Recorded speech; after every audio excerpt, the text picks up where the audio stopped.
Ezekiel 44, verse 23.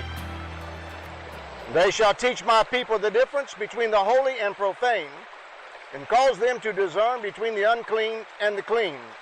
The two things he said here is the difference between and to discern between. Today we're going to talk about the difference between the kingdom and the church, and we're going to discern between churchanity and church. Is there a real church? Absolutely. Is there a Babylonian church? Absolutely. And let me say this to you. All you Protestants that believes it's the Catholic Church is the Babylonian system, you need to take a look at yourselves, because both of you are involved in churchanity. Now let me take you back on a historical moment if I can. Get you where we are right now. In the year of 1500, I think it's 1534, in fact the month was November, Parliament acted upon an act of supremacy. I believe that's what it's called. And Henry VIII was involved in this act of supremacy. So let me take you all the way back to the Church of England, 1534, November. Act of supremacy enacted. And what it said was it set up two primary goals with the Catholic Church.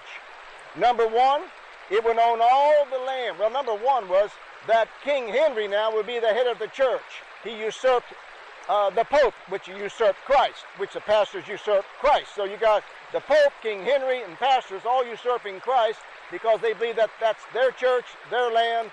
They believe that that's their elders, my church, my elders, my praise and worship singers, my associates, my assistants.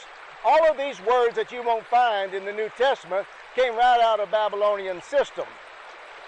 So during the time of 1534 on November, when Parliament enacted this act of supremacy, it took over two primary elements of the church. Number one, it made King Henry VIII the head of the church, and number two, it gave him possession of all the land and all the buildings. Now, here's an interesting thing. I'll show it to you scriptural in a moment.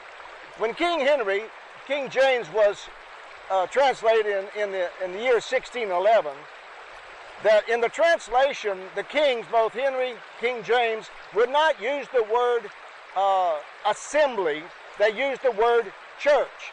The word church was not a building and lands. The word church was a congress or an official meeting place. It was a calling out of all the judicial and authoritative heads of state, and they came together to discuss matters. That's called the ecclesia.